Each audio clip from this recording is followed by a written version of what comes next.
एक फौजी का सबसे बड़ा हथियार होता है सरप्राइज, और उसका सबसे अच्छा दोस्त होता है अंधेरा। ये दुनिया के हर फौजी के लिए लागू होता है यार। एक अंधेरे से बड़ा उसका कोई दोस्त नहीं है, एक सरप्राइज से बड़ा उसका कोई हथियार नहीं है।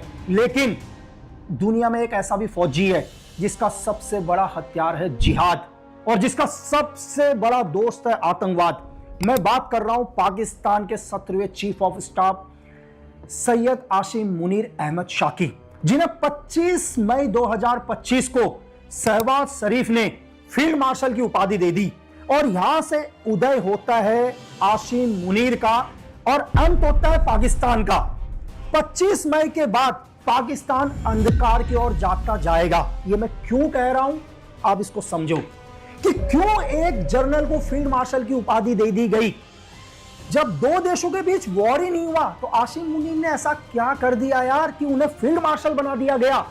क्यों एक जनरल को फील्ड मार्शल बनाया जाता है? जब भी दो देशों के बीच में वॉर होता है, मैं बात वॉर की कर रहा हूं, सर्जिकल स्ट्राइक की नहीं, जब उस वॉर में जो देश जीतता है और जीतने वाले देश के लीडर को उसकी बहादुरी और लीडरशिप को देखते हुए जनरल से फील्ड मार्शल बना दिया जाता है यार। सेम वैसे ही जैसे 1971 के वॉर में हमारा और भारत और पाकिस्तान का क्या हुआ था, वॉर हुआ था। और इस वॉर में जो हमारे चीफ ऑफ आर्मी स्टाफ थे SSG मानिक शाह सर, उनकी बहादुरी और लीडरशिप को देखते हुए उन्होंने महज 13 दिन के अंदर पाकिस्तान को घुटनों पर बैठा दिया। 93,000 से ज्यादा सोल्जरों ने क्या कर दिया, पाकिस्तानी सरेंडर कर दिया। उनकी इस ब्रेवरी और लीडरशिप को देखते हुए हिंदुस्तान की सरकार ने उन्हें 1973 में फील्ड मार्शल की उपाधि दी। और वो हिंदुस्तान के पहले फील्ड मार्शल रहे यार। उनसे पहले एक और जनरल थे हमारे देश के KM करिप्पा, जो हिंदुस्तान के पहले जनरल थे। इन्हें भी फील्ड मार्शल की उपाधि दी गई थी, लेकिन 1986 में। जबकि ये जनरल पहले के थे, लेकिन इन्हें फील्ड मार्शल की उपाधि बाद में दी गई थी। इन्होंने भी एक बहादुरी के कारनामे किए थे हमारे देश के लिए। जब पाकिस्तानियों ने कबाली के रूप में 1947 में कश्मीर को जीतने के लिए अटैक किया, तो KM करिप्पा की ही लीडरशिप थी कि सारे पाकिस्तानी कबालियों को हमारी भारतीय सेना ने मार गिराया। अब हम आते हैं दोबारा पाकिस्तान में। लेकिन ऐसा क्या हुआ कि शहबाज गवर्नमेंट ने या शरीफ जी ने इन्हें फील्ड मार्शल बना दिया गया? तो आप सबको पता है कि एक सर्जिकल स्ट्राइक हुई थी हिंदुस्तान और पाकिस्तान के बीच में। 7 मई 2025 को हमने पाकिस्तान के ऊपर एक सर्जिकल स्ट्राइक करी। उनके बहुत सारे आतंकवादी संगठन या उनके लॉन्च पैड, उनके एयर डिफेंस को हमने खत्म किया। सेम पाकिस्तान ने वहां से क्या किया, जवाबी कार्रवाई करी और ड्रोन से हमले करे हिंदुस्तान में। लेकिन हम बात कर रहे हैं आसिम मुनीर, वो तो पाकिस्तान के थल सेना अध्यक्ष थे यार। थल सेना मतलब पैदल सेना, मतलब पैदल सेना कहने का मतलब है कि पाकिस्तान की आर्मी तो बॉर्डर में ही थी। मतलब हमारी भारतीय सेना भी बॉर्डर में थी, हमारी आर्मी ने भी बॉर्डर क्रॉस नहीं किया और पाकिस्तान की आर्मी ने भी बॉर्डर क्रॉस नहीं किया। जो भी चीजें चल रही थी वो एयर स्ट्राइक चल रही थी, या तो हमारी एयरफोर्स काम कर रही थी या उनके आपस में ड्रोन काम कर रहे थे। यानी कि उस हिसाब से तो पाकिस्तान के एयरफोर्स के चीफ को फील्ड मार्शल बनाना चाहिए था।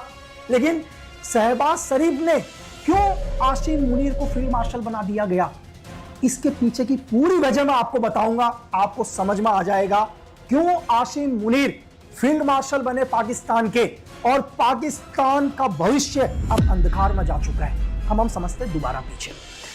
आसिम मुनीर पाकिस्तान की धरती के दूसरे ऐसे आर्मी ऑफिसर हैं जो फील्ड मार्शल बने। इससे पहले जो पाकिस्तान के फील्ड मार्शल बने थे उनका नाम था आयूब खान। 1958 में उन्होंने क्या किया, पाकिस्तान के तख्ता पलट कर दिया है, वहां की गवर्नमेंट गिरा दी। और ये आयूब खान ने जब गवर्नमेंट गिराई, ये वहां के प्रेसिडेंट बने, तो उन्होंने खुद को ही फील्ड मार्शल की उपाधि दे दी। ऐसा नहीं है कि किसी गवर्नमेंट ने दी इनको, ठीक है। किसी को भी फील्ड मार्शल बनाने के लिए सरकार की मर्जी होती है, वहां की सुप्रीम कोर्ट का ऑर्डर्स होता है यार, तब उसे फील्ड मार्शल बनाया दिया जाता है। लेकिन उन्होंने खुद को ही फील्ड मार्शल घोषित कर दिया। अब है क्या फील्ड मार्शल? क्यों आसिम मुनीर को फील्ड मार्शल बना दिया? क्या होगा इससे आसिम मुनीर को आगे फायदा? तो आपको सब बताता हूं। इससे क्या है, आसिम मुनीर, मैंने आपको बोला कि हमेशा से उन्हें सत्ता चाहिए थी यार, उन्हें पावर चाहिए थी। मैंने आपसे पहले भी कहा था कि ये जो पहलगाम अटैक हुआ, इसमें आसिम मुनीर का ही पूरी प्लानिंग थी, क्योंकि आसिम मुनीर को पावर चाहिए यार। पावर कब चाहिए होगी? जब तनाव होगा दो देशों के बीच में। तनाव हुआ और इससे सबसे ज्यादा नुकसान किसको हुआ? आम पब्लिक को, किसी को कोई नुकसान नहीं हुआ। हमारे फौजी शहीद हुए, इनोसेंट लोग मारे गए, लेकिन फायदा किसको हुआ? सिर्फ आसिम मुनीर को, क्योंकि आसिम मुनीर को एक जनरल से फील्ड मार्शल बना दिया गया। आसिम मुनीर ने कोई बहादुरी का कारनामा नहीं किया यार, कुछ भी नहीं, सेना तो मूव भी नहीं हुई। लेकिन शहबाज शरीफ को लग गया कि बहुत जल्दी पाकिस्तान की धरती में तख्ता पलट हो जाएगा। कैसे लगा मैं आपको समझाता हूं। आसिम मुनीर 1986 बैच में इन्होंने पाकिस्तान की आर्मी के अंदर कमीशन लिया है यार, जैसे हमारे आर्मी के अंदर लेते हैं, ठीक है। तो इन्होंने आर्मी कमीशन लिया और आर्मी कमीशन लेते लेते ये पहले पाकिस्तानी ऑफिसर बने जो MI के भी चीफ बने, मिलिट्री इंटेलिजेंस के भी चीफ बने।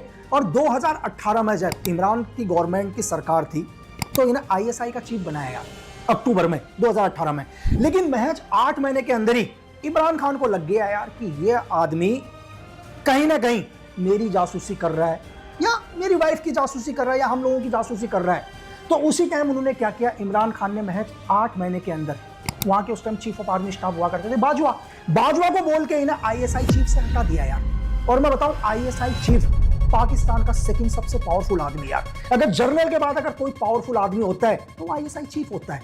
यहां से आसिम मुनीर को बहुत आहत लगी यार, और आसिम मुनीर ने क्या कर दिया, इमरान खान से पर्सनली दुश्मनी ले ली। और आज में यही आसिम मुनीर है जिनकी वजह से इमरान खान जेल से बाहर नहीं आ रहे हैं। और बहुत जल्दी आपको पता चलेगा कि यार इमरान खान जेल के अंदर ही अटैक में मारे गए। मतलब अटैक, मतलब वो वाला अटैक नहीं यार, कोई बीमारी, हार्ट अटैक आ गया, कुछ भी आ गया, जेल से वो निकल नहीं पा रहे। लेकिन इसके पीछे क्या वजह होगी आपको आने वाले टाइम में पता चलेगा। लेकिन 29 नवंबर 2022 को इन्हीं आसिम मुनीर को पाकिस्तान के 17वां चीफ ऑफ आर्मी स्टाफ बनाया यार, मतलब जनरल, थल सेना का जनरल, यानी कि पाकिस्तान की धरती का सबसे पावरफुल आदमी। क्यों? क्योंकि पाकिस्तान की जो गवर्नमेंट को पूरा कंट्रोल करता है ना यार, वो आर्मी कंट्रोल करती है। बिल्कुल हमारे देश के जैसा नहीं है कि लोकतंत्र, पाकिस्तान में सिर्फ नाम मात्र लोकतंत्र है। ये मैं आपको अभी प्रूफ कर देता हूं। आप ये बताओ, क्या आपको इस दुनिया में अमेरिका के चीफ ऑफ आर्मी स्टाफ का नाम पता है?